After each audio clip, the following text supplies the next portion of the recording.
Hello there, and welcome to another episode of Geordie Media with your hosts Ben and Paul. And look, we're in the same room. Yeah, I know, it's insane. Like, it's so wrong on every level. Another human, gross. Yeah, but we had to do it because the sound quality on Zoom was just absolute anus. Yes. So we've got, as usual, a bunch of news to talk about. A terrible film to review. I mean, a great quality film. I was shocked there. I thought it was a masterpiece. That's what we're watching, right? Really good movies. I mean, half that word is kind of right because it was a piece. You know what I mean? Yeah, it was a masterful piece of shit. Yeah, it was. Yeah. No spoilers, though. So yeah, I mean, you've got some news first for gaming news that you'd like to go into, so we'll discuss that. Yes. I mean, I'm coming with news myself. I'm not I just know. sitting there like, news, is there? Oh, okay. And then go, yeah. Like normal, you mean? Yeah, like every other podcast. So, it's the day before, isn't it? Yeah, the day before, yeah. Right, well, for people who don't know, there's a game called The Day Before, or is there? And it's like a survival MMO, zombies, and the website's been taken down. This game that everyone's excited for, that comes out in June. Yeah, so the game looks fucking beautiful, doesn't it? And it looks, it's like you're set in, is it New York, or is it a city that just looks kind of like New York? Yeah, I think it's New York. Yeah, and it's beautiful. It's like, it looks like The Division, really, doesn't it? It looks like The Division 1. And The Last of Us. The Last of Us. Yeah, the combat looks exactly like The Last of Us. And the idea is obviously it's like PvE, it's in like the zombies, and then VP because other players are actual people. Yes. And it's like, wow, it's DayZ, but like it actually looks good. Like, because DayZ, even though don't get us wrong, DayZ is massively improved over time. DayZ still looks like Enos. Yeah, I was going to say, how is it massively improved? I mean, well, since launch. Since launch, yeah. I mean, they've got a new engine for DayZ. Yeah. But yeah, anyway, so the day before, I mean, I was hyped for it, but obviously everyone's like, is it a real game? Now, the column for is it a real game has definitely gotten a little bit higher because the website's gone. Yeah. I mean, before we actually like just discuss the website being gone, prior to this happening, did you believe it was a real game? I did it first because I didn't understand. I want it to be a real Yeah, game. of course. I mean, who wouldn't? I mean, if you go back to like the first podcast, all we've wanted is a really good online zombie survival game. Yeah. And that's like the very first podcast from years and years ago. Yeah, the first time we tried podcasting. Yes, that's it. Yeah, it was unsuccessful. I don't know. Really, was it unsuccessful? I thought we were millionaires. Surprise millionaires. Yeah. I thought we were just doing this for fun. Yeah. But anyway, so when it first came out, I was like, oh, that's exciting. I'm looking forward to that. But then when I looked at the developers and they've got like 3 games for mobile and they've cancelled them all, I was like, maybe it's not a real game. Yeah. And then they did this event, and it was like, see this shiny, cool zombie game. Yeah. And then it was like, but before that, do you like Dead by Daylight? But wish it was a little shit. Here's this game we've made. Yeah. Prop Night, which is prop shite. Yeah. It's you fucking could not have wrapped it up more succinctly than that, because it was just like, hey, if you like Dead by Daylight, then this probably isn't for you. Exactly. But that's the thing. So they showed off like the day before. I keep calling it the day before tomorrow, and I'm sure that's like a terrible film. But anyway, right. The day before tomorrow, is that the right? Day before. The day after tomorrow. So is that today? Today. The day of the past in the future. Yeah. Right now. Right. Part 2. So obviously, I can't remember what my point was, but anyway, that's so Prop Night's bullshit. Yeah, Prop Night's bullshit. Basically, they said, look at this shiny game everyone wants, but he has Dead by Day shite, Prop Night, whatever it's called. Yeah. And now they've obviously got that game out and got all the attention with this zombie survival game. And now it's like, oh, we're done now. Yeah.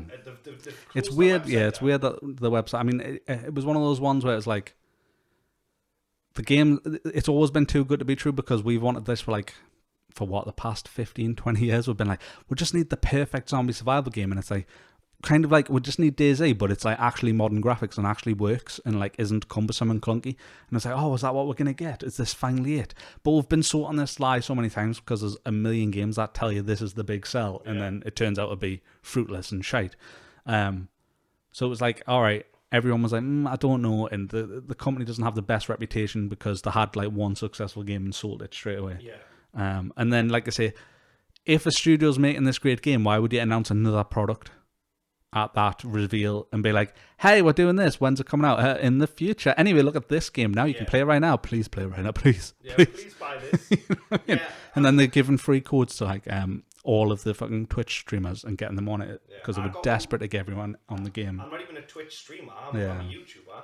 And I got a free code. Yeah, I know. They must be desperate. Yeah, they must be. If they're giving it to me, that's not true. You have a very successful channel. Well, but but I mean, I do reactions. I do streaming. I very rarely do it. Yeah. And they're like, please, sir, you play a shiny new game. Yeah. You know what I mean? But it's just, it's like, don't get us wrong, the 4v1 genre, I think there's still a lot more places they can go. I don't think there's loads more places they can go. I think there's a lot. I think there's a dozen more places they can go. You know what I mean? Like, there's the Ash versus Evil Dead game. What's the other one? VHS? Is it VHS? I've never heard of that one. I think, yeah, there's I'm sure one called VHS, which is very 80s themed. But then this is like combining prop hunt. And it just... I don't know. It's one of those ones where it's on paper. You kind of go, "All right, that could be interesting," but it isn't. It's not. But it's not. It's not. And it's not well made. And nah, it's not. It's weird. You know, there's a fine line between cartoony graphics looking good and bad. You know what I mean? So, like, Fortnite is an example of them looking really good, and this is an example. Prop Night is an example of them looking like hot dog shit. Yeah, it is. I mean, I think a lot of people who wanted the day before. I'm not even 100% sure that's the name of it. Yeah, it is. Yeah, it's the day before. I think they went into it thinking, oh, well, if I buy this game, the Prop Night, was it free to play or was it... I can't remember. Ooh, that's a question. I think it was free to play for Twitch streamers, but I don't think it's launched in a payable form yet. So okay. I don't think it's like launched. Like, my train of thought was maybe people thought, oh, well, we'll buy this game and it'll go toward... The money would go towards the day before. Yeah. But my issue is, like, you've got two teams working on two different games... Just work on the one game everyone really wants. But now... The thing is, as well, is like you say, it's exactly that. They showed you this beautiful trailer that was like, hey, this is a game people actually want. And then, like, curtailed it with, here's a game literally nobody wants. Yeah. You know what I mean? Just read the room. Yeah, exactly. Like, all right, like, it must be hard to make a game and it be hot dog shit. And I think you see a lot of that where games hot dog shit, but they're so desperate to, like, make it good. I think Battlefield is actually an example of that because they made such a departure from the series, but they're holding on to that even though everyone's telling them this isn't like previous games and that's why it's hot dog shit. You've got to let it go. Let it go for the greater good of your company and the greater good of. But it's just so strange. I mean, it's shady anyway because, like I say, smaller company, and that isn't necessarily an indictment, of course. But you know, no proven track record. Obviously, you can only have a certain level of trust. And like them just being so shady. I mean, it was kind of like almost smart the way they were kind of marketing it. It was almost like, oh, this is quite virally focused, and they were like, it was. But you know what I mean. But like, there's a point where it's like, it feels disingenuous, and that was the line that they crossed into. And then the site where they disappear, and it just makes it go, yeah, this game never existed. Well, that's it. It's supposed to come out on PC in June, and it's also coming out for allegedly. If it was coming out in June, it has to be playable by now. You know what I mean? It would have to be massively playable by now. And so we've seen nothing. And they haven't posted anything, and it's just like, oh well, they wanted to sell this game, but they just didn't want to come out and just say it was that. Now this has just turned into the interview of Paul for no reason, but just follow on question from that. Why is such a pain? It's for trailers. I love trailers, right? To the point where, like, me and Lottie, my girlfriend, will literally be like every week, oh, let's say there's any new trailers, and I think it's Kino Check, like, is some page on YouTube that posts weekly trailers. I love watching the weekly trailers, but the amount of times I'll get maybe 30 seconds in a trailer and go, I'm sold, skip the trailer. Yeah. Like, I don't want to say anymore.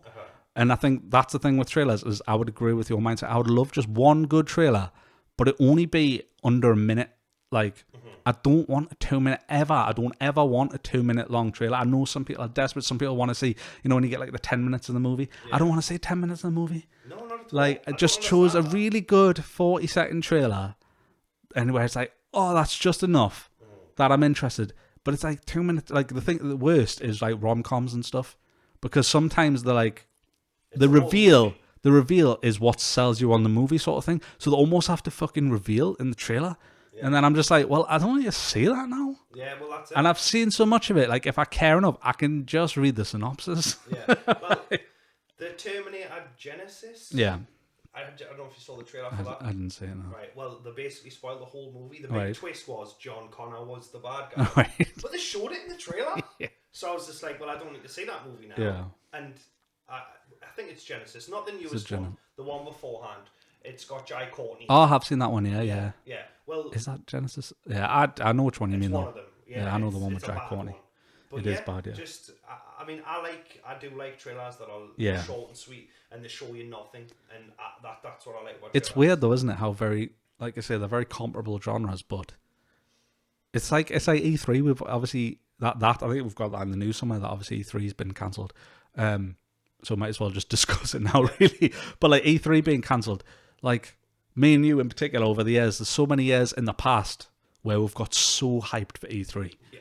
Like, especially you to the point where you put money away on the launch date of E3 thinking someone's going to launch on this day and I'm going to be able to buy it instantly. Yeah. And the game that they did, it would be like a really shit game that was like 15 quid and wasn't worth 14. No. And it's like, but like the trailers, like how annoyed would we be when you've waited for an event like that and then it's not a gameplay trailer? Yeah. Do you know what I mean? Where it's like, I can understand proof of concept, but like proof of concept works on a new IP. But if you say we're about to announce the Division 3, just writing the Division 3 doesn't hype us, it pisses us off. Yeah, I'm like, show us fucking gameplay of the Division 3. Like, for just as an example, or a new Ghost Recon, or anything, or new whatever. Just don't be like, oh, here's the title, and here's what it is. I'm like, yeah. Is it going to be ready for 3 years? It like comes up, doesn't it? It's like the Division 3, 2023. And then you're like, but when in 2023? Is it playable? Yeah. It just gives you more questions and you just end up annoyed. I want to see gameplay. Yeah. And I hate those trailers that is like not actual gameplay. So I can't do these things you're showing me. Yeah. Why are you showing me?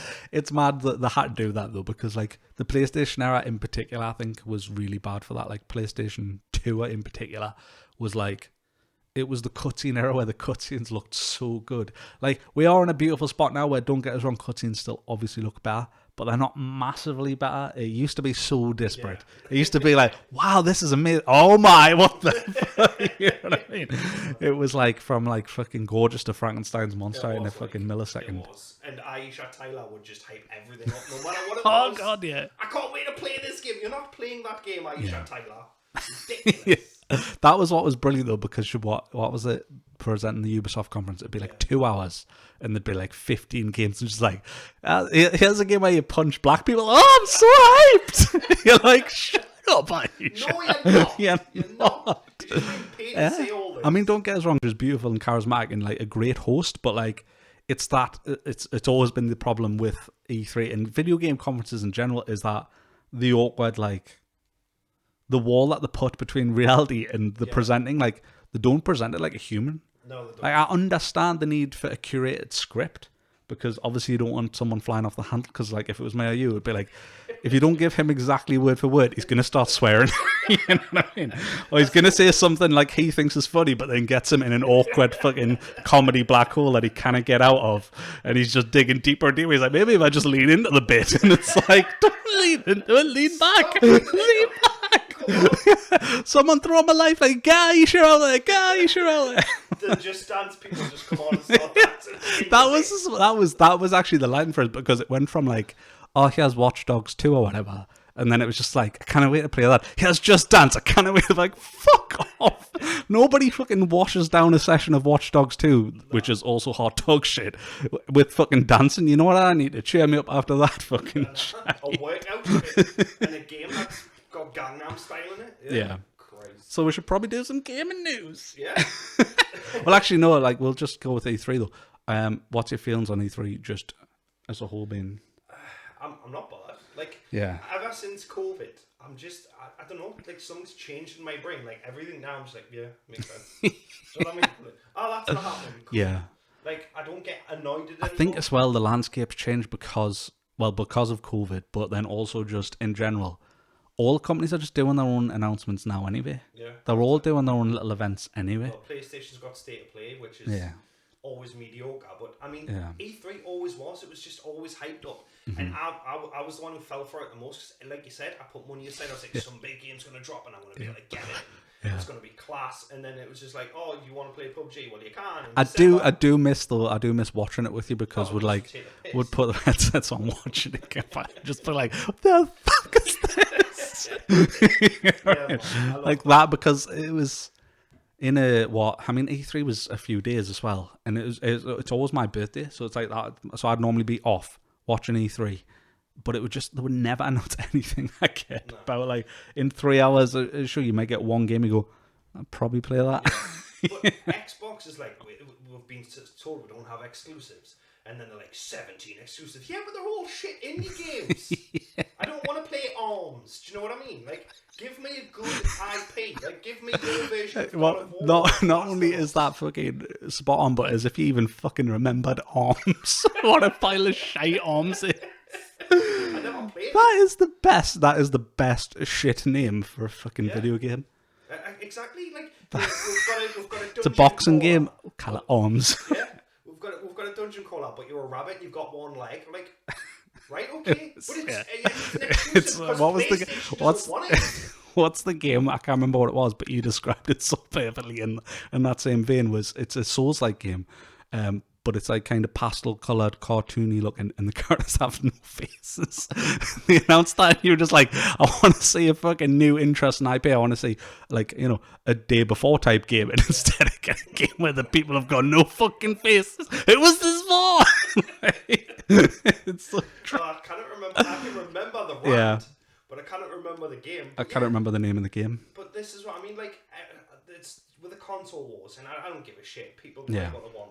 If you hate something because other people play it, I think that's ridiculous. Yeah, let everyone enjoy things. But like, they're right in the respect that PlayStation has the better games, because I think Xbox are like, oh, we'll have to get something out the gate. Like, and it's just literally they'll throw something at the wall and be like, right, we'll do that. Yeah. And then they'll hire someone and they'll make the weirdest game ever. And I just don't understand. It's weird because PlayStation are just consistently producing high quality single player games time and time again. 4 or 5 times a year? Yeah. Like, high quality. And Xbox is just not. They're not. And the thing is I really like Xbox. I love like the controller. I love the layout. I love the infrastructure. I think it's PlayStation isn't shit, but I think Xbox done a lot better in terms of party chat and like staying online, and just my personal experience as someone who's always played both. PlayStation's way getting there. I mean, they've just changed to party chat now, haven't they? Like, they're actually calling it party chat and stuff. But like, PlayStation just time and time again, and Xbox do have some good exclusives like Halo and Forza and stuff, but they're just not doing those single player games that grip you. Yeah. Like, they just don't have that portfolio, and they've bought all these studios, and the turnaround time is realistic, because let's be honest, a good game takes at least 3 years to make. So even though the turnaround time is realistic right now, it's starting to get a point where I'm like, fuck, release something. Yeah, well, that's it. Give us something. Well, the whole thing of like the releasing the Xbox Series X and S was like, it's going to have Halo, and then Halo looked terrible, so they delayed it. So it released without an exclusive, and I don't think personally, because I'm not a Halo fan, I haven't released a good exclusive yet, and it's been how long, a year now, is it, or just under a year? It feels like it, yeah. I mean, it might. I don't know. I mean, I think the last one was Forza, wasn't it? Yeah. Forza was the last one, but like, Forza, although you can obviously play a single player, you wouldn't describe Forza as a story-driven single player game. Do you know what I mean? And the E3, they always focus on the Gears of War, the Forza Horizon, whatever. Yeah. And a football game, like, you need to do what the State of Play does and focus a lot on the cool games that are coming, like State of Decay 3. And the new Fable, like, I'm really excited for those. Another one that was like obviously kind of into a previous point of being annoyed about, like, not seeing actual gameplay and stuff. Like, I'm interested in what Redfall actually is in practice and stuff. Like, there was stuff where they showed it, and I'm like, all right, that sounds cool, but like, show us. Yeah. Because there's that's probably the biggest difference between, like, a CGI trailer and gameplay is you could be totally sold on the concept, and then when you see it, you're like, oh, I wouldn't play that. Well, that's it, yeah. You know what I mean? I mean, if you go off like a synopsis of a game alone, you're like, oh, that sounds cool, and then you look at the game and it's like top down and turn based, and you're like, well, that's not the game I was sold. You know what I mean?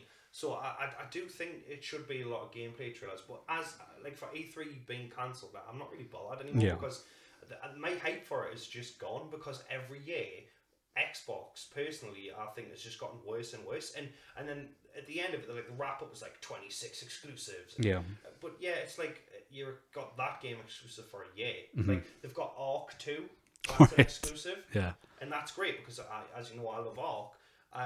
But it's only for a year. Like, could you imagine if they had Ark exclusive indefinitely? Indefinitely, they'd sell so many more consoles, but they don't. They're not making cool, smart business decisions. Yeah, I think it's strange that they bought Activision, but like they're saying, oh, well, COD's still going to be available and everything.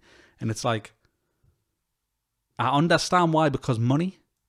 Because obviously, but I just think that if you actually want to succeed, and not necessarily succeed, but if you want to like close the gap on console sales and stuff, if COD was exclusive, people would buy Xboxes. Well, they would, because they want to play COD. People on PlayStation will say, well, I'll just not play COD, and it's just like, that's just not true. If you're a COD player, you're going to play it.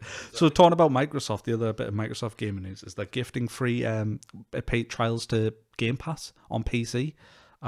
So for people who played the biggest titles, the biggest Xbox games of 2021, so anyone who played Halo Infinite, Forza, and Age of Empires 4 on PC, from release until February 28th, you'll be eligible for a 3-month free trial of Game Pass.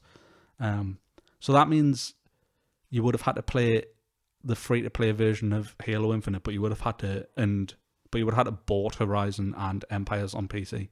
So they're just trying to get more people onto Game Pass, which is, it's nice to give it away through. It is the best fucking deal in gaming. But so far, yeah. But the other bit of Microsoft gaming news is that they're building a private ad program, which will allow them to advertise, or rather allow brands to advertise within Xbox games. And I think that's very interesting, because it's like... So, what, like when you're playing Fable and you turn a corner and it's like Dairy Queen or fucking... What's that donut one? What's that donut? Is it Krispy Kreme? Krispy Kreme. So you go around the corner and you've got to do the Krispy Kreme quest. So to be fair, they did allay those like fucking worries, I suppose, because they basically said we don't want it to be in players' faces and stuff. So I think it's not going to be a case of like that. You're gonna giant banners in Fable. It's not going to be like, like in Fable where you have to make two choices. It's like, if you want to make the good choice, you have to watch 3 30-second adverts for Pizza Hut. You're like, you know what I mean?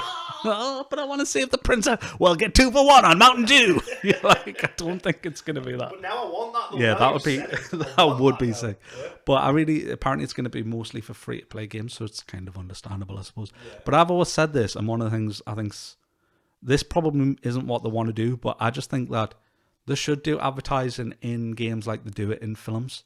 So like if you watch any James Bond film of the past 10 years, nearly everything he's wearing is like heavily branded. So like the whole film will be sponsored by BMW, for example. Just the one film, then the next one might be Aston Martin, the next one might be, you know what I mean?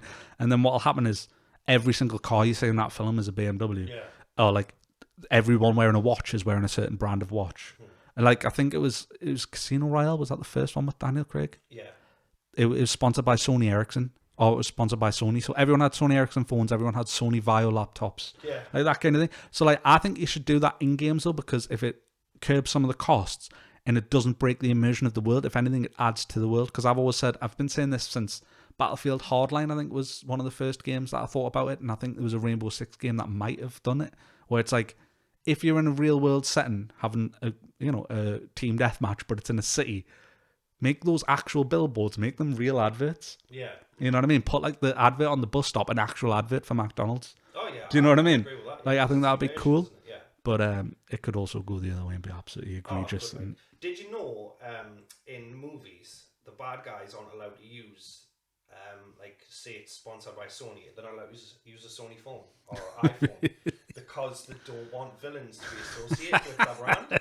So well, shit, I'm going to buy a Sony phone right now so that's the world's biggest villain attached so to it. If you're watching a movie and you see like Bond's got this phone and then this guy's got a Nokia, you're like, well, that's the villain then? Because they don't want our villains associated with that brand. Yeah, I mean it's kind of it's mental. It's mental. Like I can kind of understand it, but it's like who would be drawing that parallel? I'd be going, oh, I can't believe Hannibal Lecter just used a Sony. Exactly. I can't use it's ruined it now.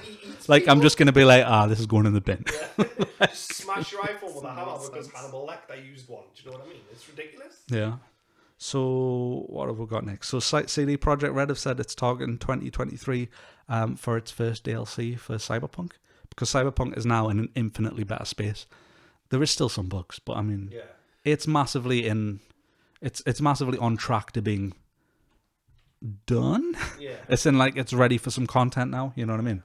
Because they are going to follow through on that. So I'm looking forward to that. I'm still gutted about, because of its terrible launch, they had to switch obviously into fix mode.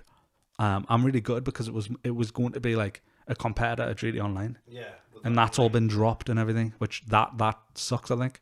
Because I think CD Projekt Red, although have lost a lot of favour with the fans, and deservedly so, I still think that they're way less of an arsehole company than Rockstar are currently. Oh, yeah, definitely. They've definitely become the villain's Rockstar. Like, I mean, Skyrim is the biggest selling game because there's been 50 versions of it. And that's still got bugs, do you know what I mean? Yeah. So, obviously, Cyberpunk was very, very buggy at launch. But they've done the admirable thing. They could have just left it. Yeah, you know what I mean? of course, yeah. And so I'm excited for the DLC. I do need to go back and play Cyberpunk. And I will. I just don't want it to be, because obviously the last time I played it, my save file corrupted. Right. And I was like 10 hours in, and I was like, yeah, that does suck, yeah. And I don't want to do that again. But other bugs, I don't mind, like cars jumping into that the was sky the thing. That was the thing with me. The the only bug that actually repeatedly annoyed us was when it first came out. It was crashing quite a lot for us. Yeah. So it was the only game on my Series X at the time that was crashing. Yeah.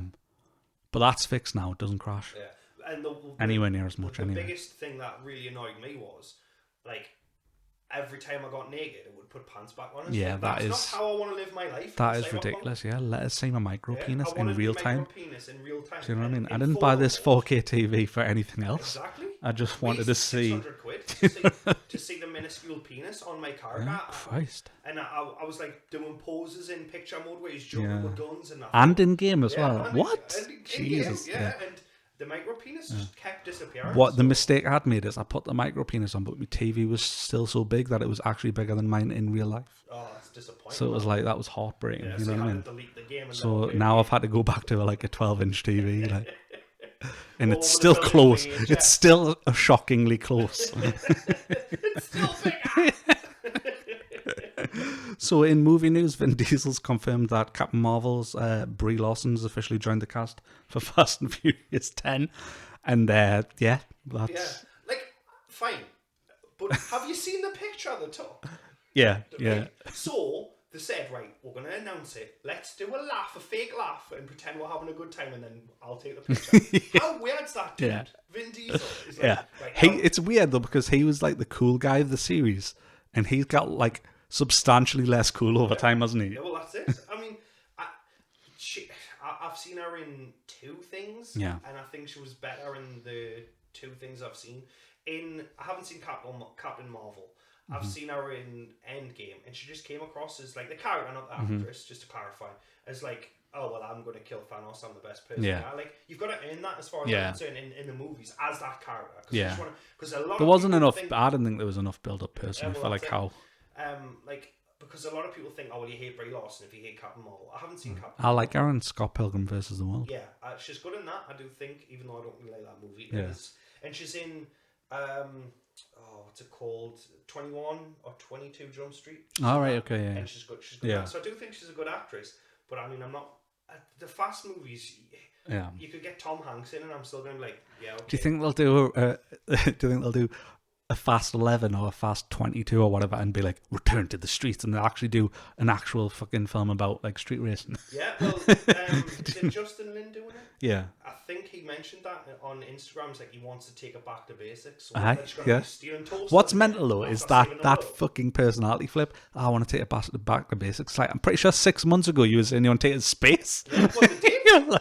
In the last one. Maybe that's what he means. Like, I'm going to take it back to basics. It's going to be a standard story about someone infiltrating the gang there's not going to be these over-the-top chase scenes, but they are going to be racing on the moon.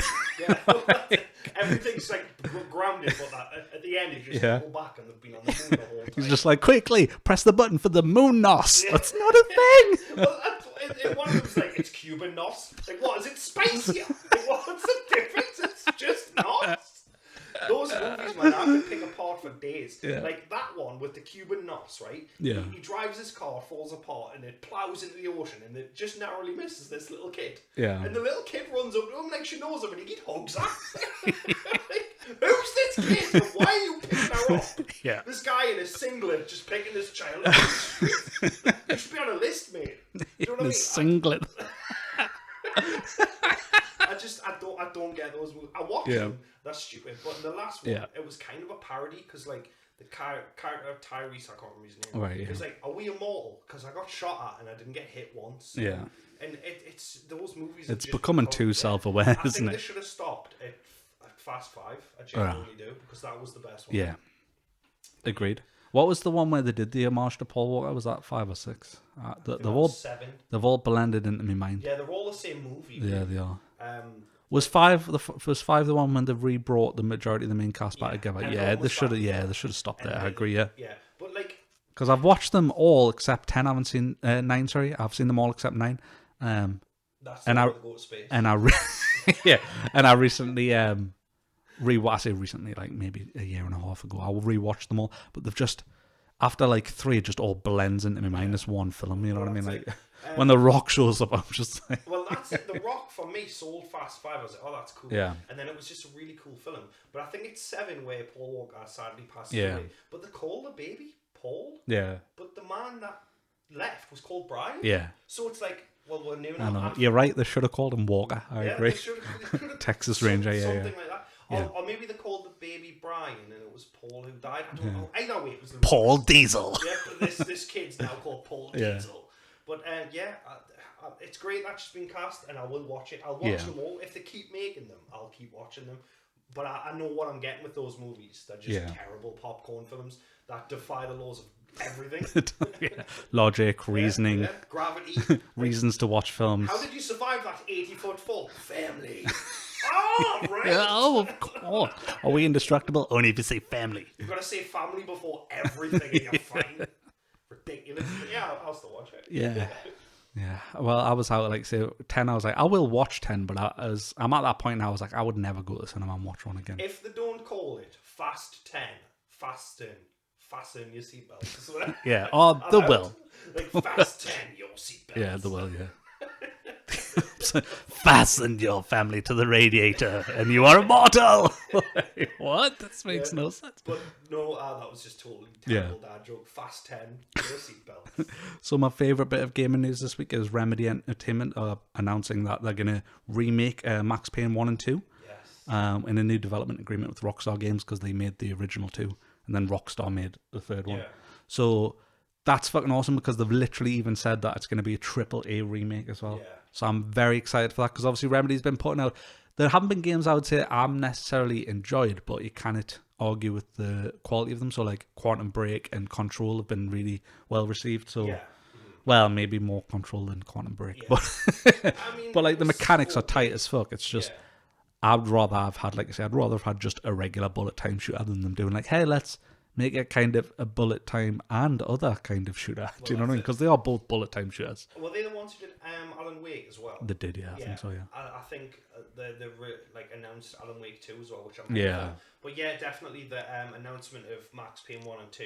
Like, I cannot wait. I'm so excited for that. And those games, I mean, although the third one was dark, the first 2 are a lot darker. Oh God, absolutely, much darker. Totally crazy, and I hope they keep that. I hope the storyline. The thing is 3 for me is obviously, I think it's more iconic in my mind just because of my age and the time it came out and stuff. So it's like, I just think of it as like, oh, I really. But the story is fucking brilliant, and I would say that game's like a fucking 9 out of 10. Yeah. But like the original 2 are like they're way more trippy and like supernatural almost, and like there's hints to the supernatural, and I'm sure in the second one they lean more into it. They do. Yeah. But like you get like the spike or something, or the dorsey or something, and you've got to like go through the house again. Yeah. Your child passed away. And it's dark, man, and I'd love to see that again. I really so that's my favourite bit of game news this week, because I'm very excited for the weirdest bit of news. I personally think this is the weirdest bit of news. Is Mark Zuckerberg, owner of Facebook, or head of Facebook, or Meta, I should say, he said that the employees refer to him as the Eye of Sauron. And then he said, I would say with a straight face, but I've never seen him not with a straight face. But he said, they say it lovingly. How do you say That's that? like someone like my friends call us Hitler, but it's all of In an Indian yeah, isn't because they're Jewish and I hold them down. You're like, what? It's like, but I love love. It's like, what are you talking about, Zuck? Like, no, I mean, he's a serial killer, isn't he? He's like, he definitely has a I've never seen. Yeah, but it's paid for, so it's fine. Do you know what I mean? But yeah, they've said to him, what happened is they were on the water cooler, as you do in office. Yeah. You know, and they were like, "I used to fucking Eye of Sauron." And he overheard, and he's like, "What's the Eye of Sauron?" Yeah, because he's never watched any movies because he just works all the time. And they're like, "Well, it's this, but it's in a loving way." And he's like, "Oh." Are you saying that I'm the bad guy? No, I'm saying the leader. Yeah, the leader of many. Yeah, the leader of many of people who slaughter other people for having different views. Yeah, like Hitler. Yeah, but in a friendly way. It's just so fucking. It's just everything that you thought you would be, because anything. I mean, have you seen the actual video where he announces the metaverse? No. Oh God, it is the stuff of nightmares. Does he just stare into the camera and just say metaverse slowly? He's like, here at Meta, right? And it's just like the video he's obviously in a virtual world, and then he's just like, he's so robotic, it's insane. I mean, obviously he's not an actor, so obviously I don't expect range, but it's just like. It's like he doesn't even sound like a human. Yeah. Do you know what I mean? Yeah. He sounds like an AI. So, you know what I mean? Yeah. Like he is proof that like we're in a fucking simulation. Because he won once we're in a simulation. He once went to climb into his. Close together as well. Like, yeah. He's a very creepy dude. But speaking of the metaverse, because obviously I think it was the last podcast, I didn't have a clue what it was. Yeah. So I went and had a look. Now there's a guy who lives in the metaverse. Have you seen this? He doesn't take the headset off. Yeah. And he sleeps in a cot. Why? You can still sleep in a normal bed. No. Why have you changed it to a cot? No, it needs to be a cot. It needs to be a cot, but have you seen my metaverse bed? Yeah, but it's still not real. It's like it's Milhouse's dad on The Simpsons. I sleep in a racing car. Have you seen my metaverse bed? You're like, that is a cot with your urine in it. Like, I don't care. Like, I understand you're in the metaverse, but like, it became very uncool when you started buying adult nappies. Yeah, like, exactly. It's like he's brought his kink into the metaverse. Like, oh, yeah, God. I like the metaverse. That's what I was saying though about last type of the metaverse. In its infancy right now, it's like a kink. Yeah. It's like a thing for creeps. Yeah, well, that's it, it's like a coalition for creeps. Like all things online will end up being like a kink. all do. It's the first thought we've got robots. Well, can we fuck them? Like straight away. Like, no, you can't, man. It does the dishes. Yeah, but does it have a mouth hole? Like, it just does the dishes. Settle down, Steve. Does it? Yeah. Exactly. Can you take the mouth out? Stop asking questions about sex. It's just to wash the dishes. It's just, it's so funny because it's so true. You just know there's a guy like, could every bit be replaced by something I can put my penis in? Like, is the armpit removable? Like, it's like, can you remove the back of the knee? Like, it's like anywhere a man can put his penis will be suggested. I mean, I'm sure in The Good Place, I don't know if you've seen it. I know what it is, but I haven't seen the it. episode I'm up to is like, there's a bad place specifically for people who request things like that. Just like welcome to Meta. You're like, what's the bad place? Yeah, that's the bad place, yeah. The Eye of Sauron welcomes you. Yeah, that's ridiculous. But yeah, man, like, technology is like, the first thought for anyone's will come and put my penis in it. And it's just terrible, man, because it paints us men in a bad light. Yeah. And an honest light. So accurate, yeah. So from one weird bit of news to another, Morbius' director Daniel Espinosa has confirmed that Jared Leto would remain in character during the film and use his crutches to take bathroom breaks. He eventually made a deal with the crew that they could take him in a wheelchair to speed the process. I cannot say it. I cannot say it. What if he's a pervert? Yeah. He's a pervert. But before we go into just that, I just want to quickly elate with this other bit of news, which I think's fucking ties into it beautifully. Is GQ interviewed Mads Mikkelsen on method acting, and he said it's bullshit. What if it's a shit film? What do you think you achieved? Am I impressed you didn't drop Carter? You should have dropped it from the beginning. So it's like, it was a shit film. Well, I haven't seen it yet. I haven't seen it either, but I have heard that it's terrible. Right, so this guy, he's definitely a pervert. Oh god, yeah. Jared the pervert Leto, Leto, whatever, is in character as Michael Morbius when he's disabled and he's going to the bathroom. So when he became buff Michael Morbius, was he still in a wheelchair? I don't know. Or did he go potty by himself? I think in both instances, someone had to come and hold his penis. Yeah, exactly.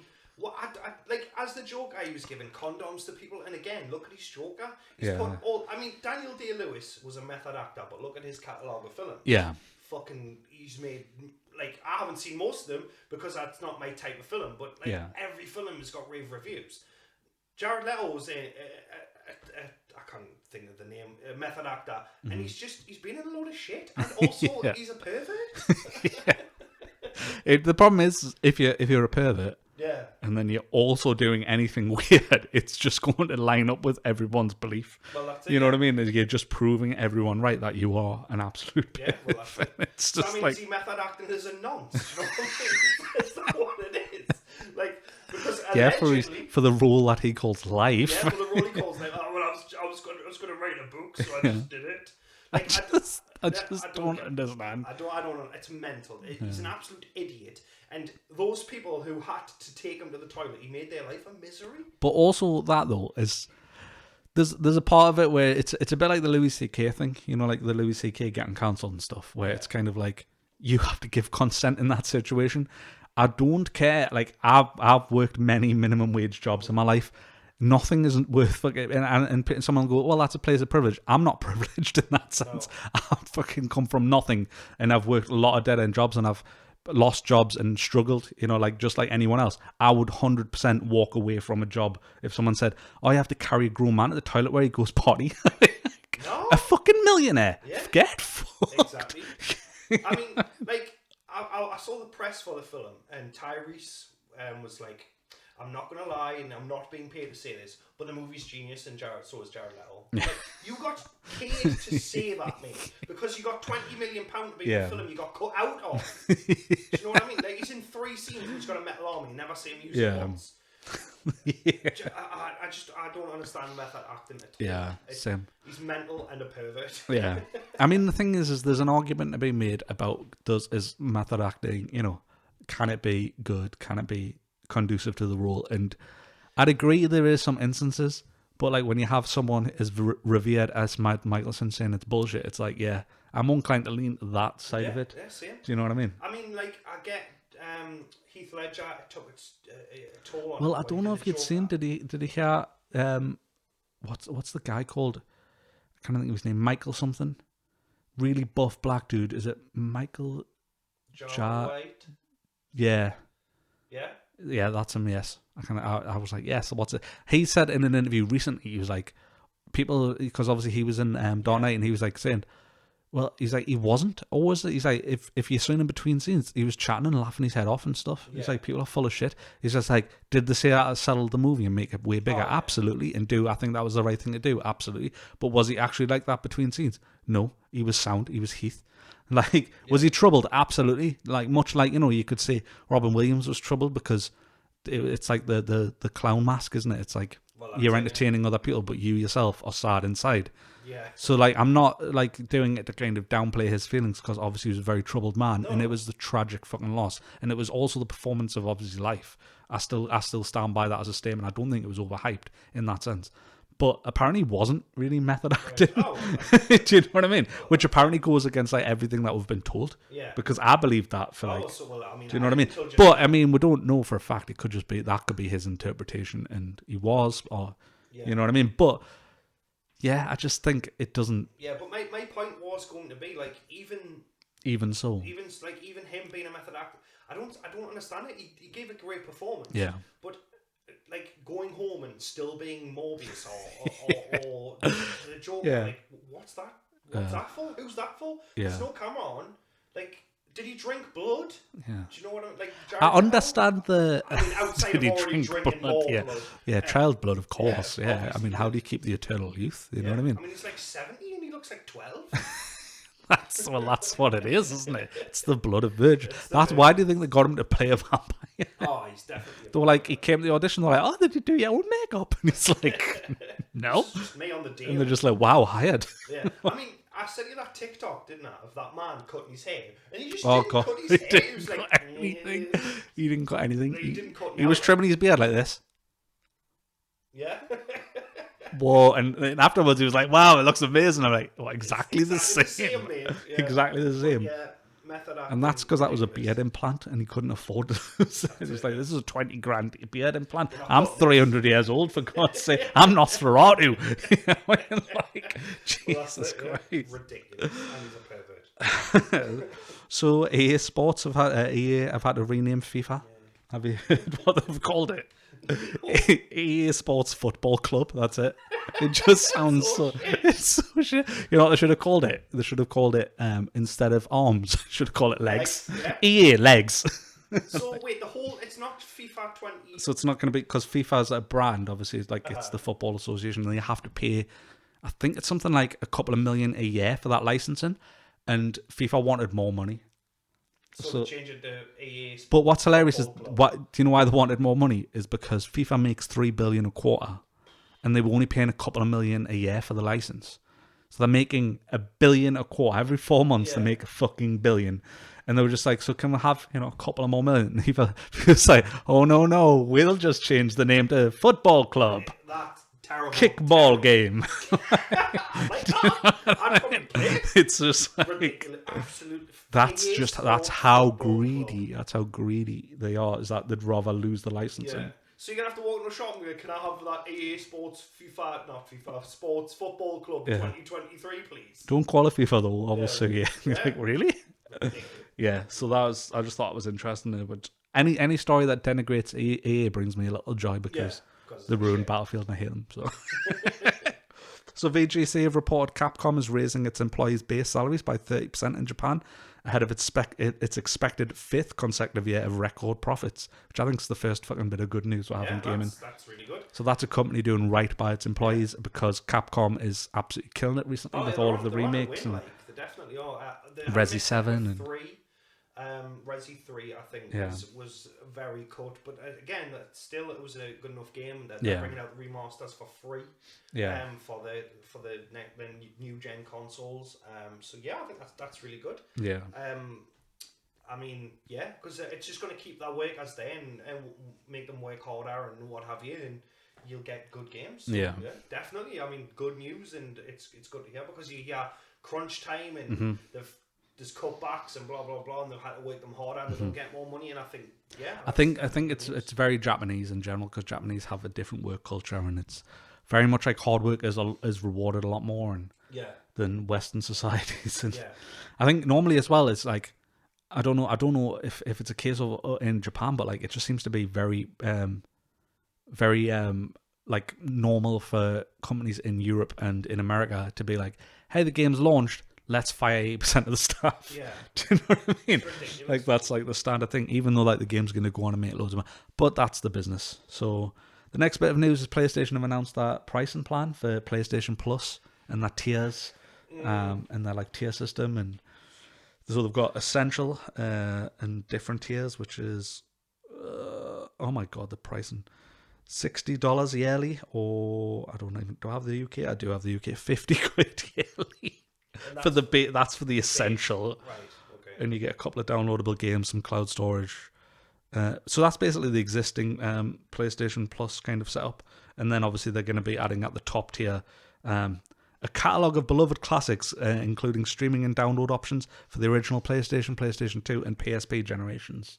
Sounds interesting, but... It is, but I mean, the prices were... How much is it for that one? The top tier? Yeah. The top tier is 100 quid UK, or $119. Right, for a year. I mean, I think obviously I would try it out, but I'm going to want the back catalogue that I loved as a kid to play. But I would like to have trophy support. I don't know if it will happen. Yeah, I don't think it will. Not. But I mean, I want to play Resident Evil 1, 2, and 3 again. Yeah. I do. But I don't know if I want to continue to pay that for a full year. Yeah. Kind of month. It's a lot, isn't it? It depends on the back catalogue. I'd be interested to see if the back catalogue is also in-store available. You know what I mean? So if it's a case of you can buy them individually, you know what I mean? Because let's be honest, if it's a full back catalogue, realistically, how many of those games do you want to play? Well, that's it. There might be like maybe 6 games you want to play. And is it going to be like, if it's only those 6 games that you want to play in the back catalogue, even if it's going to cost me more than £100 to buy them individually, at least I'm not tied to a yearly subscription or a monthly subscription. They'll be mine. Do you know what I mean? Yeah. So like part of us is like, could I do that instead? I mean, we talked about in another podcast, didn't we? That they could have undercut Xbox Game Pass. Oh God, yeah. And they just haven't. It's like they say that for the players, but they clearly aren't. I don't think it's I think it's going to obviously constantly draw comparisons, but I don't think it's comparable to Game Pass in terms of what they're offering. Right.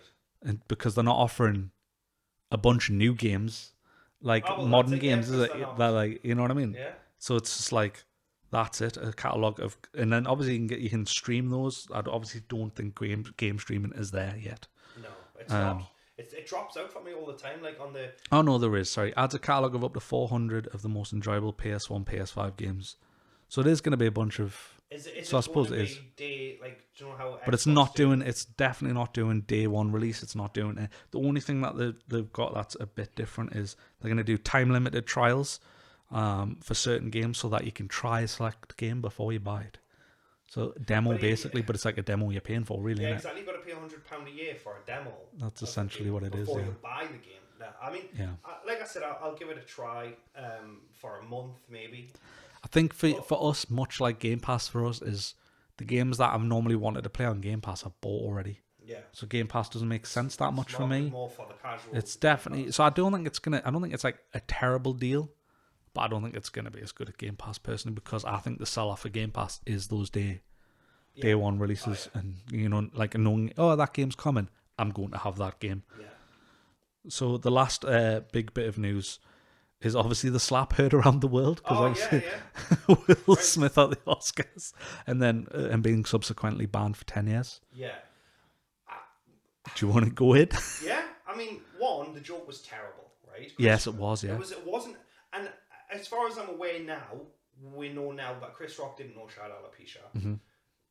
But I think it says more about Will Smith and his mental state than it does about anyone else. Yeah. Now, all respect to all of them, but Will Smith said, "Keep your wife's name out your fucking mouth." Yeah. But shouldn't he be concerned about where she's had her fucking mouth? Do you know what I mean? Like, all she's done is cheat on him. Yeah, but apparently the thing is they're in some sort of agreement that it's not cheating. But I mean, they did like this red table talk or something. Yeah. And you could see that he was literally... Oh, God, yeah. I think, yeah. But like I say, that's like the statement is that he's okay with the cheating. But he's clearly not. Because look at him. I mean, he's apologised to Chris Rock on an Instagram post. He apologised to the Academy and all that. Do I think that the 10-year ban is an overreaction? Yes. Because you've had way worse people. It's weird as well, because it just means he cannot go to the Oscars, but he can still be nominated and win. Yeah.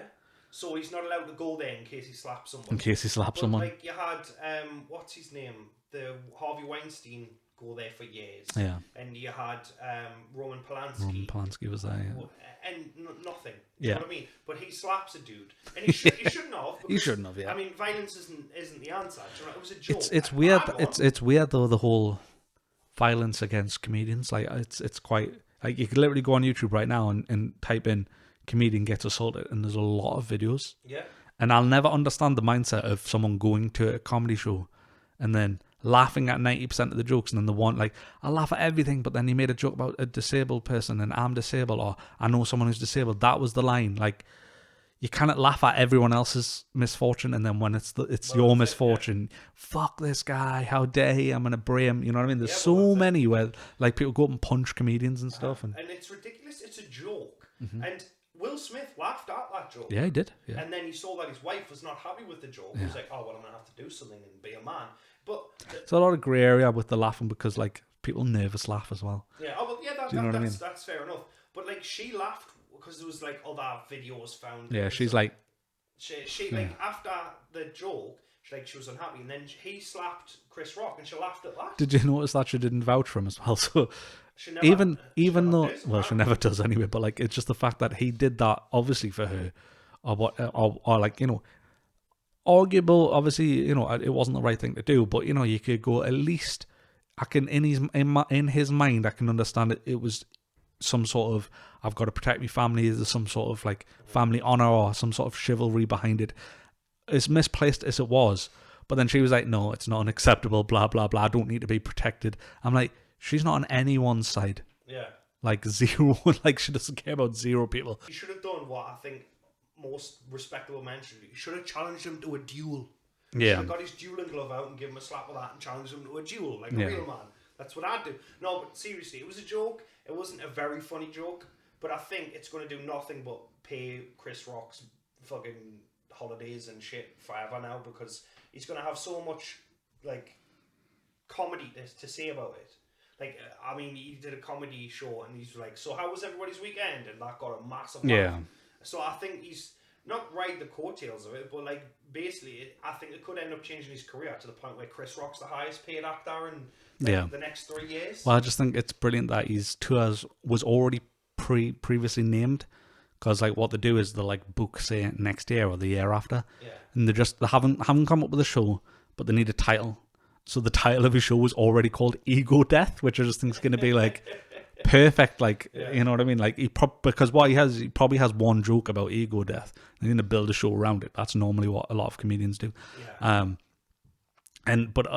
obviously when he went on stage at that time, he's like, "How was everyone's weekend?"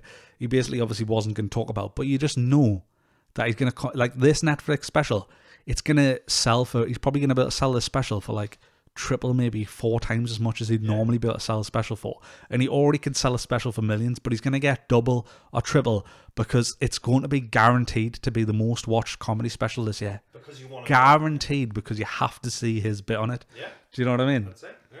And it's just like, it's going to be, it's going to be so easy for him to write a brilliant bit on it. Like it's almost written itself. You know what I mean? Yeah. So as we did the last time, we're going to play the Letterboxd review game, which it was a success on the channel. It got over 3 views. So I think it was over 4, but okay. Yeah, maybe 5. Okay. But yeah, what? Yeah, a friend of mine, William, likes this game, and I asked him a few of these, and he got 2.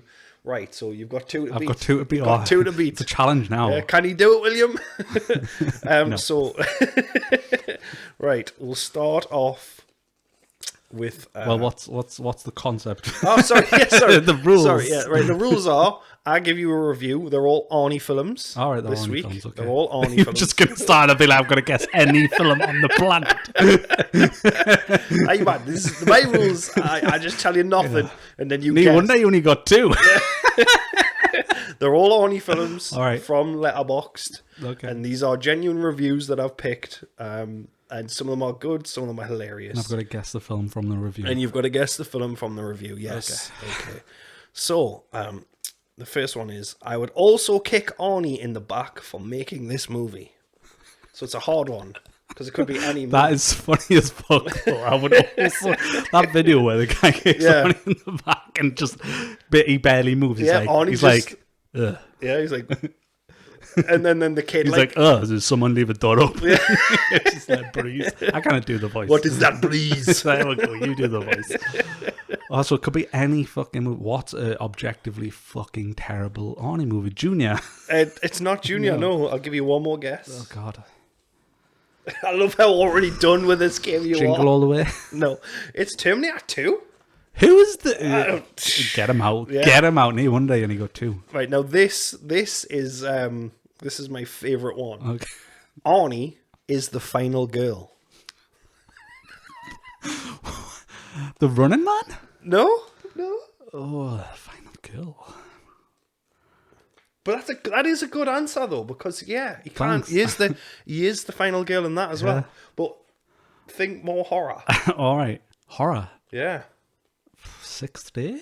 No, it's Predator. Predator. I don't consider Predator horror, but I agree with it is. But it's just because I just wasn't scared from it because I'm dead inside. Yeah, same. Right. Because I am the Predator. What? Right. So the next one is, what an ugly fucking moving to Mars. That's word for word. I wrote it out.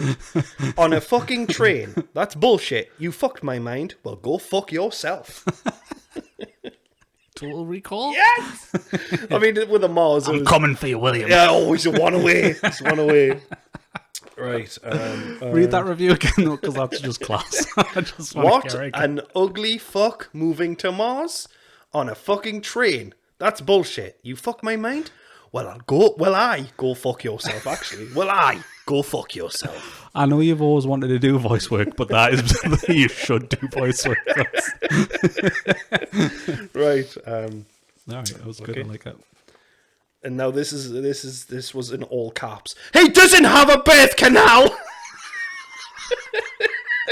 And now I'll say that again, so you'll be like, hear that. He doesn't have a birth canal. Oh, it's Junior. It's Junior. Yes. You got it all right. Okay. Oh, we're matching, William. Yeah. Right. Some bitch gets fucked and now has an attitude. Your gender created the hydrogen bomb. Shut the fuck up. 1 star for Silver Surfer. Fuck. I've got nothing. Oh God! I give William a clue on this one. So all right, I want the William clue. Yeah. Think of Silver Surfer. What movie has only been in with someone who resembles the Silver Surfer? Oh fucking hell! I'm sure you got this one wrong. T2. Well. Yep, it's the T1000. Yeah, I'm like Silver Surfer. Yeah, that is a good clue. Yeah. Now this is another one of my favorites. I was crying laughing at this one. Why are men like this? Shit. Yeah. Pump and Iron? No. Conan? No. Again, it was the Predator. Oh, no. Yeah. Oh. Why are men like this? If it bleeds, we can kill it. Why are men like... Take a shot every time he says, yow! Is that Predator as well? I mean, that could be any of them. Any of them, yeah. So, yeah, that was Total Recall. Oh, right, okay. You're right. Total Recall's a lot of it, right? When he's like struggling to breathe on Mars and stuff, yeah. This movie is a Tumblr shit post. What? Oh, God. The thing is, I'm thinking about it too logically. I'm like, what would you post on Tumblr as a shit post? Like, I'm trying to think back to 2013 or whatever, whenever Tumblr was relevant. Yeah. Oh God. I'm gonna guess Running Man. I've got nothing. It's Junior again. Right. Oh, okay. Yeah. Right. After this, I can say Nymphomaniac is the second most disturbing movie I've seen. Shit, Jingle All the Way. It's Junior. Right. That's too vague. Right. It's too vague. In my mind, you've just got like a weird drawn on that bit of paper. It's just like it's just the concept of hope drawn. Yeah.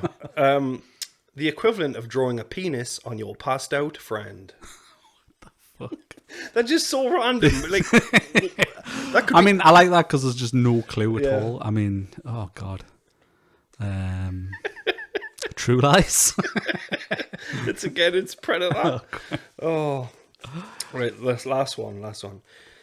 You son of a bitch. I totally hope I forget this movie. For real though. That shit was some bum book cheeks. Junior? It's Total Recall. All right. So, I mean, I didn't keep score, but I think he got 3. Yeah. So Fuck you, William. Yeah, that's right, William. Yeah, still king of this game I made up that no one You're really a good person, William. Fuck you.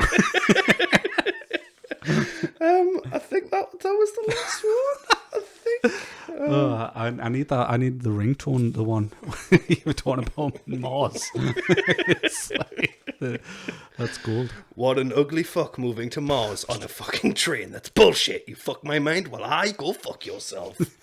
So yeah, that was what did I call it again? Guess the Letterboxd review 2. What did I call it again? It's that Drawing of Hope again. What the hell? So yeah, that's the game everybody loves. It's fucking amazing. Yeah. So that ties up, I would say, quite nicely, but I'm not sure if that's the statement. Ties up quite nicely into our film review, as we always watch a terrible film and do kind of a post-mortem review, and the film that we chose was Junior from 1994. with Danny DeVito, Emma Thompson, and of course your boy Arnie. Yeah. I mean, I will say I love Danny DeVito and I love Arnold Schwarzenegger, and I think if they continue to make movies forever, I would watch them. God, yeah. And that's the only positive of this movie. I love the opening where he's having a nightmare and he's in a library and he finds a baby, because that's my nightmare.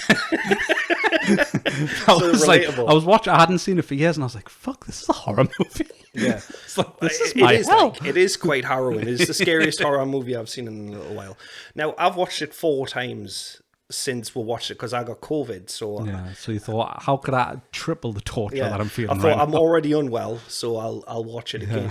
So I watched it twice by myself. I watched it again with Casey, and then I watched it again with the whole family. Yeah. And I've got something here that I can't believe you watched it. Yeah, I know. But I needed to write notes, and I lost my notes the first time, so I thought, well, I'll just watch it 3 more times just to be sure. That was divine intervention, losing them first time. Oh my God. The universe didn't expect you to keep going back for more, like a glutton. Yeah, so anyway, I watched it with Casey. Right. And Casey, this is the best one. I need to find, right. This is a quote directly from your daughter, Casey, yeah. And I had to, right, so Casey said, "So will his penis dilate 10 centimeters?" Yes. So this is the same child who thought Viagra was a posh French make, and she bought a jacket with Viagra written all over it, a NASCAR one. So that tells you all you need to know about my child. But yeah, it's just, could you imagine that though? No man would ever have a baby. I mean, I think we'd hear some next level. Yeah, there'd be some, definitely. But yes, so I had 10 out of 10, Casey. Yeah, I had to stop the film and laugh for a good 20 minutes. Yeah, good. Stop this. I mean, imagine the elephant trunk on Arnie after the fact. You know what I mean? Just split out. Oh God, just the poor bloke. So yeah, and then just the pure logic of it. Just we'll just inject it into your belly and you can just house a baby. He doesn't have a uterus. Just inject in his belly. It's fine. So, and then obviously I watched it with the whole family, and Claire was like, "So wait, he doesn't have the monkey's baby." She's like, "Is this still George the Jungle?" I was like, "No, he never had the monkey's baby." She was like, "Oh, well, what about the sex scene with the monkey?" You've definitely been watching something else. So yeah, those are the 2. Those are, you know how I said that is the most beautifully polarizing opinions that you could get. Isn't it? It's so good. Oh God! But imagine though that 10 centimeter penis after the fact. He would have got an abortion. Oh God! Definitely. But yeah, so yeah, the premise of the movie is Arnold Schwarzenegger decides to allow Danny DeVito to put a baby in him. Yeah. And it's ludicrous, but it's not even funny. It's mostly just weird, isn't it? It's just strange. Like, we've watched, we're intentionally watching stinkers. Yes. But like, this is the first one, which is mad because we watched like Double Dragon last time and it was so bad. But like, every film we watched beforehand, although is objectively bad, I've derived enjoyment pretty much consistently throughout. I'm like, this is so bad, but I'm having a good time. There's moments in this, I'm like, this is just terrible. Yeah. I'm really fucking not enjoying it. Yeah, exactly. Yeah. Like, it wasn't even like, I thought I would go back and have like, like amused indifference, and I don't even have that. I'm just like, I'm just disgusted. Yeah, but I mean, because of COVID, like, I don't know if you've heard, like, you get COVID brain where you forget stuff. And I genuinely forgot a lot of the film, so I thought, well, I'll have to go and watch it. So, like, I said I watched it 4 times. It's a bit of a lie. I watched a chunk of it, and then I stopped, and then I went back and watched the start again. So, I watched it like 2.5, maybe 3 times at most, and that's still terrible. It's still 3 times. Yeah, still 3 times. But I mean, I did that with like the other films as well. I'd watch Mario, and then I'd go back and see if I could get other notes out of it. Yeah, try to make it as entertaining as possible for the podcast. But there was nothing funny about this film, and IMDb everything. Yeah, of after course, I watched it, and it's marketed as a comedy, and where's the jokes? Where's the joke? What's so weird to me is the story about his Danny DeVito's ex-wife. Yeah, because she basically comes back into Danny DeVito's life having cheated and come back and is pregnant with another man's child. Yeah, and he's like, the whole film's about like endearing herself to him to take him back, and it makes no sense. No, because why would you be like, why would you be okay with that? She went off and got fucked by someone. I don't think they were married when she did sleep with the other person. But again, like the way it was, it does come across like that. She says, "Oh, I got pregnant to someone from Aerosmith." Yeah, and then so he have like this running joke that he thinks it's someone from the band. And then she was like, "But when did I say that?" And I was like, "Well, about 25 minutes ago in the film, you actually said Aerosmith." So you not and it was just a guy at the concert. It was or whatever. a guy who does that sound or training or something, like a personal trainer for Aerosmith. So, but he's not in Aerosmith. He's not playing the guitar. He's just a personal trainer. Like, I got pregnant from a guy from the Foo Fighters, and you're just like, like Dave Grohl. You're like, no, that chef. No, exactly. That's not the same thing. No, just one of the roadies. Yeah. And you're like, well. So this doesn't make the story any fucking better, though. You still fucked somebody else. Like, the thing that I laughed the most at about the film was Danny Devito and Arnie. He's like heavily pregnant now at this point, and Danny DeVito was like playing with his belly. This is just after I found out he betrayed him, and he's having Lady Doctor, I forgot her name, Emma Thompson's character's baby, because he stole her egg, and he's playing with the belly, and his ex-wife comes, Danny DeVito's ex-wife comes in, and she's like, "Are you gay?" And they were like, no, he's pregnant. So they would rather destroy that research, possibly get prosecuted, lose that doctor's license, then admit they were gay. Just be like, we're fucking each other. What difference does it make you cheating on us with someone not from Aerosmith? He's definitely not from Aerosmith. But I love the fact that was like the funniest moment, but for the wrong reasons. It was like, oh no, gay. No, we're doing something we shouldn't be doing. Yeah. Like it's absolutely ridiculous. It really is. But that's the whole the plot of the film. Like what's brilliant ridiculous. Is so to kind of circumvent the fact that just injecting the fucking egg with the sperm into his belly, they came up with a drug called Expectine. Which is the best pun on the planet. That's the funniest part of the movie. That's called Expectane because it's like a pun on expecting. Yeah. And that's the thing they're testing the drug. So the drug is like what makes it somehow logical that the kid that he could house the baby. It makes no fucking sense. I mean, but I just love that it's called Expectane because it's just like, it's just, have you been taking the Expectane? It's absolutely ridiculous. Now, when they made Twins, I really do enjoy Twins still. I think it's a good film. When I found out that they did another film, obviously this was when I was a kid before the internet. I was like, oh my God, this is great. But even as a kid, and I've seen some dumb shit as a kid, I enjoyed it. Even as a kid, I remember watching this film. I was like, what the fuck am I watching? What is going on? Why is Arnie having a baby? Now, like, I get the comedy in that. He's like 6'3" and he's like a big burly guy and like he's crying and stuff like that. I get it, but it's just not funny. Do you know what I mean? Yeah. Like, and he's a doctor, so they put glasses on him and then put him in like extra large clothes to hide the fact that he's shredded and massive. But then I think they put in a bit where he was exercising, where he did like 5 crunches on the bed to like then say, oh no, this is why he's shredded. He did 5 crunches to look like that. He's not going to be a doctor, is he? 18 hours in the gym a day. So, just like, so the Expectane doesn't have any issues with the amount of steroids that are in the body. Because I wasn't expecting that. Definitely. Do you know what I mean? Like, what I love is like, they've got like a lab, and Emma Thompson's character comes to, basically she's the new fucking lab tech or whatever, and it becomes her lab, but she lets them share. Is the lab's just like got loads of monkeys and it's just like casual animal tests and nobody gives a shit. And then there's a scene where like Danny DeVito's going in obviously to get the egg, and he kind of like flirts with Emma Thompson, and I love that it's like she's so fucking disgusted by the concept of Danny DeVito hitting on it.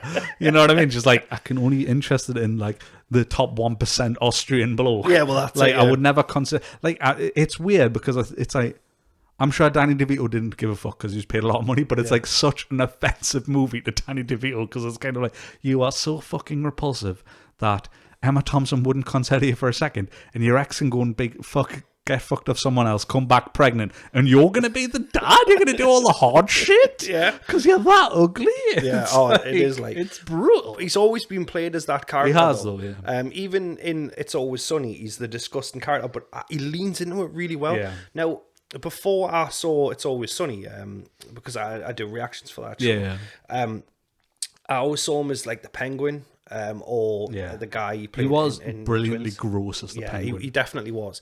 But all I see now is Frank, and Frank is the most twisted character I've ever seen ever, and he plays it so well. So I think obviously he's happy to do that, but I think he's always been the butt of the joke in that sense. Like, he's the small, like, weirdo. So that's what they're going to play him off as. And like, Emma Thompson's character, for me, it was like she was the Three Stooges all in one person. Yeah. Like, how can one person be that clumsy be a doctor? I don't understand the her being consistency clumsy bit. Like, I don't know what that added to the plot. No, so like, I think they watched the film back and they were like, "Oh, we'll have to," because there was a lot of reshoots. Yeah, and I think they thought, "Oh, well, there's no comedy in this. It's not as funny as." Because just for no reason, she's just always tripping over and smashing shit, smashing shit and falling over, and it doesn't make it funny. You just think, well, she's a doctor, and you can't even trust her with a bloody fucking what was it? Cup of a water lobster, a cup of water. Yeah, like. There was a bit. There's that scene with the lobster. Yeah. Is that what you're going to say? Yeah. But you don't even see the bit where she throws the lobster. So you just see him retrieving it. It cuts to them of having a dinner in a nice restaurant. And there's no explanation why all of a sudden he's retrieving a bit of lobster. Yeah. It's like, this must be yours. And then again, that man comes back to Arnie's side on the right and then just hands him some meat. Like, puts it on the... Like, I think the extra maybe wanted an extra shot, so he just picked up some offal and just put it on the... It was... everything about that movie was 100% fucking weird. And like you say, all the other ones, like if in a year's time we'd go back and watch them again and review them again, not that we would, but like, well, I would watch everything that we've watched so far again, except Junior and Double Dragon. Yeah. Now you see, I would rather watch. But I'd rather watch Double Dragon. Yeah, because this, and I'm saying this as I watched it like 3 full times. Yeah. The whole movie, I was like, what is it trying to be? Like, there was messages of like women and empowerment and stuff, but it was coming from a 6-foot Austrian dude who was dressed in drag. And he was like, he made up a syndrome, didn't he? He was like, I've got like Glenn de Brosham syndrome. Yeah. And it was basically, I've got debilitating fatness. Yeah. And it's like, you're so fucking ripped, even with the big belly. Like, there's nothing. He still looks like sub 15% body fat. Because you see these fat like people now who are like jacked, who do these tournament things, and they've got like a 6-pack, but it's like out here because of the steroid belly. It would just look. This is ridiculous. But one of my notes actually just says terrible story arc for Devito. I mean, we've covered that, but I just think it's funny that's my note because it is. He's just the butt of all the jokes. All the jokes, yeah. He's sexually undesirable, and then he just does the right thing. Yeah, for somebody else, stands kids. by somebody else, and like he's a stand-up guy. I mean, he does something shady with the Junior, but he didn't know it was her egg. He just stole a egg, and like they did an experiment, which apparently scientists do all the time. But he was a stand-up guy in the end. Like he helped her, he gave her the birth and plan and what have you. And he said originally, go and see this other Dr. Snelder or something. Yeah. And he did. He took her on, and then like obviously they were never going to make a sequel. Thank God. But like it was like, well, I don't ever want to carry another baby, but I want another one. Then they all look at Danny DeVito. Like, well, he will, because he's always enduring. So why wouldn't he endure that? Exactly. It's like, this is the nice guy. Do you know what I mean? So this 4'3" guy will have the baby. Do you know what I mean? Yeah. I mean, I'm so glad they didn't make a second one. The best part of that film for me is the credits. It's the nightmare. Excuse me. It's the nightmare he has where he's holding the baby and it's his own face on the baby, but it's his own adult face with teeth and everything, because that is terrifying, but it's also like the perfect fucking gif on the planet. Really. It's like it had 2 nightmare sequences and both of them were harrowing, because why would you be lost in a library to start? I mean, reading alone is scary. Yeah. But then being with a baby that then wets itself, and then you turn around and there's like 30 other babies. What's going on here? But then the second dream sequence, like you said, is literally a shrunken Arnie's head on a baby going, mama. Yeah. And it's like, it's got a full set of teeth and it's a day old. Like that is scary. Now, scary. There's a moment in the film where Emma Thompson and Arnie go to have sex, right? Mm-hmm. And they fall off the couch, and she says she's looking for her contact lens. Yeah. Now, when I was a kid, I caught my stepdad, looking for someone's contact lens, and at the age of 35, I was like, no, he fucking wasn't, a cheating bastard. It just clicked. So yeah, I just clicked, because I'd never ever thought of it before, or after. You just thought that's how you searched for contact. Yeah, like he was like up close next to a woman, and I came in the room as a kid. I must have been about 9 or 10, and my stepdad was like, "Oh, we're just looking for our contact lens." So obviously I helped, and then she was like, "Oh no, it's still in my eye," and I thought nothing of it as a kid. So, but kids are so stupid. yeah, well, that's it. But now I've watched the film, and I was like, "Wait a minute," and it just clicked in my head. It's like, you know, when you find out, like, yeah, pets really don't go to the farm. Yeah. I was like, "What?" So, Mum, if you're watching this, Jason's a fucking cheating piece of shit. I mean, you're not with him anymore, but still, I just. But yeah, I mean, I was like, wait a minute, my whole life's a lie. But yeah, so that film just brought back that to us as well. So I just you were going to the optometrist I'm off to get me contacts fitted, and you just get into the doors and you're just disrobing. I'm just getting nude and lying down, spreading, ready for me contacts. Well, I mean, I wasn't that stupid. He was in the kitchen and they were both fully clothed. But yeah, I mean, I do. Oh, I know, but I have to take it to 11. It's the only reason I'm here. I do take my clothes off when I go to the opticians. Like, I thought that was normal. Yeah. You were just like, so no finger in the bum for the eye check. Well, what? Do you not want to check my temperature? Are you a real doctor? Where'd you get your doctorate? God. Yeah, the film. Oh, actually, I've just remembered there. Do you know the thing I told you about the cat and all that? Like, I thought it was 2 cats. All right, okay. Yeah, I forgot to say that I was off me not on tramadol because I had a bad back. So you thought you'd seen a ghost? You were just like, I now believe in ghosts. Yeah, and like, but then turns like, out, again, like it clicked. I was like, I now believe in hallucinogens. I was like, oh no, wait, that was the day I had my bad back, wasn't it? Yeah, I was off me not on tramadol, mate. So that was no the day I had all that ghost. tramadol, and then I went to get me contacts fitted. Like, I was rohypnol twice. So yeah, it was just hallucinations. I can clarify that now. So. I like this though because, like, you know, I did think less of it. Well, at least I he's was just honest. like, he believes in ghosts now. I was like, oh, should I get a new friend? I mean, I don't think I ever said that. Like, it's quite late in life. Should I get a new friend? But it did spook us. Like, I was like, wait, what's going on? But I had a tramadol like 2 hours before that, so, and I was a bit groggy. But yeah, that clicked like a couple of days later, and then I totally forgot it until just now. Yeah. So yeah, I was off me box. It wasn't a ghost. So like all those ghost hunters I brought around the house were just bullshitting. I paid thousands.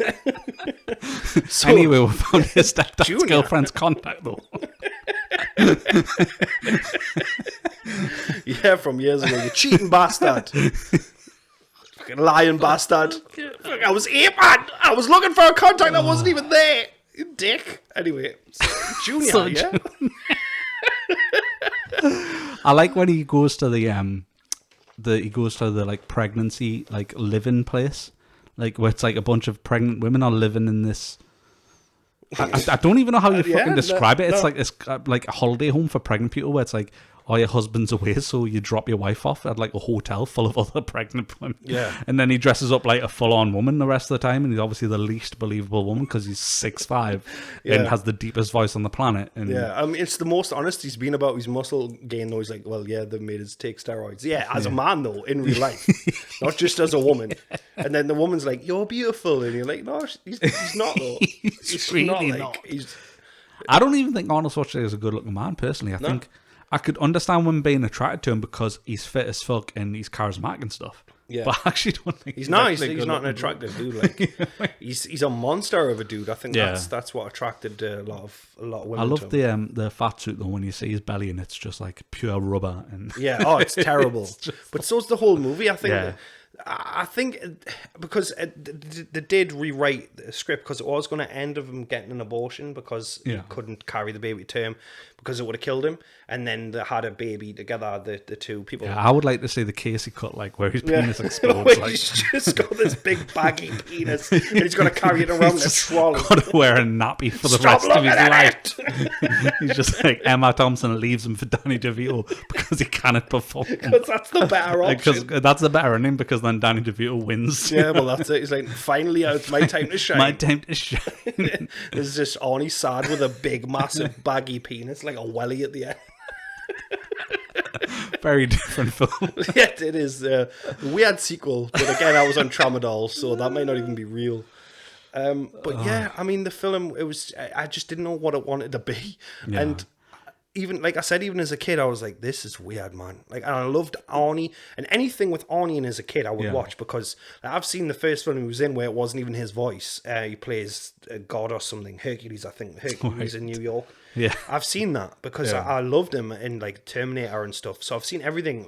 But when I watched that film, I was just like, even as a kid, I was like, I don't, what is this? I don't know why.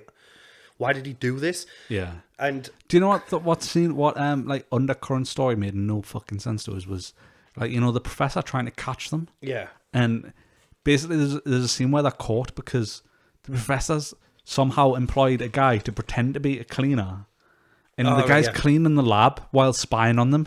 And I'm like, that's too fucking elaborate for a university professor to be like, oh, I'm going to hire a cleaner to spy. And then, like, shop them in so I can catch them out that they're using the expecting that they're not meant to be using and stuff.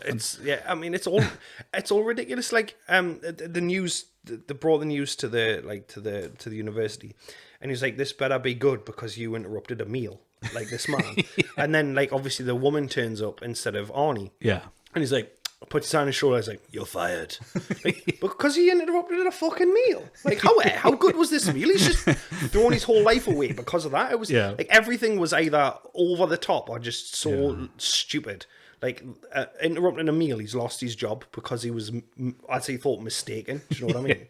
Like, it's just so stupid. I think that you're right. I think the clumsy Emma Thompson storyline is just the weirdest part of the whole film. Yeah. I think that's weirder than the man being pregnant. Yeah, it is. Because it makes no sense. Oh, there's just so many scenes where she's just needlessly over the top, offensively clumsy. Every scene. Where I'm not even sure like a 4-year-old would be laughing. Yeah. Every scene she's in, she falls over, she smashes something, she pushes someone over, some of her clothing goes... Like, there's a bit where they're like dancing on a dance floor, her shoe just goes flying off. It's just like...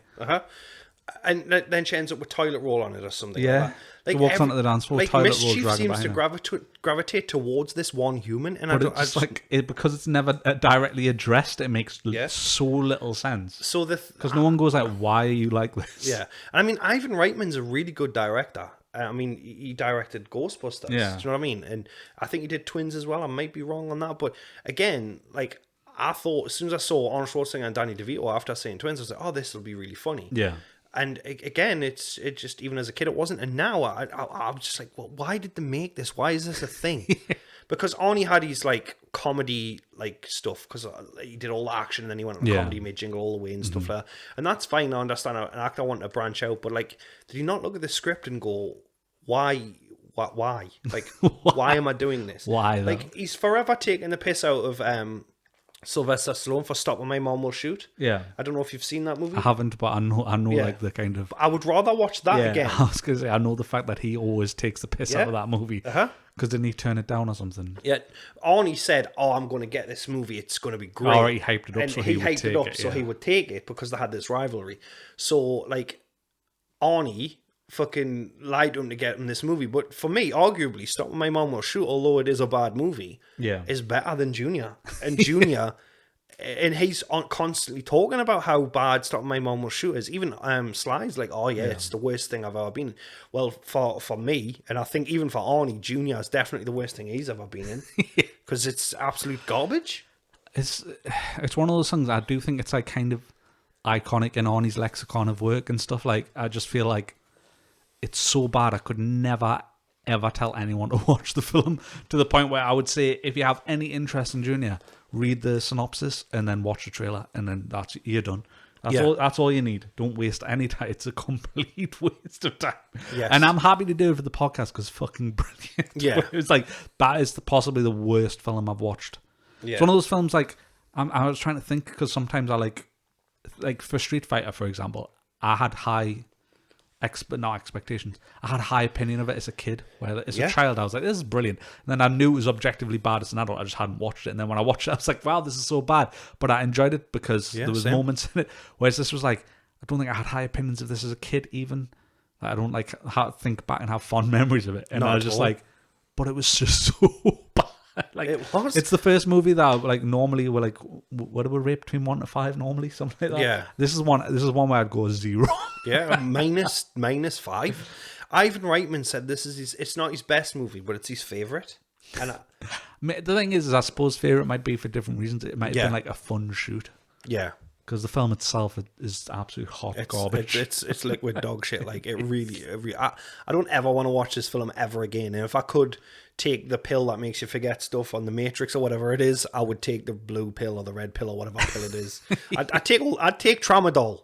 I'd do tramadol again. I'd do tramadol. I'd see 6 ghost cats. Yeah, I'd rather do that than watch Junior. It was just terrible. It's the worst movie I've ever seen in a long time, and I haven't seen Morbius yet, but I guarantee Morbius is a better. Even though it's got a I'm just annoyed that Arnold Schwarzenegger didn't method act. Oh, nah. I mean, I wanted him to actually imagine how many people they'd need to carry Arnold Schwarzenegger to the toilet. I'm pregnant too. You've just got to wheel us to the bog. But yeah, I mean, it's just...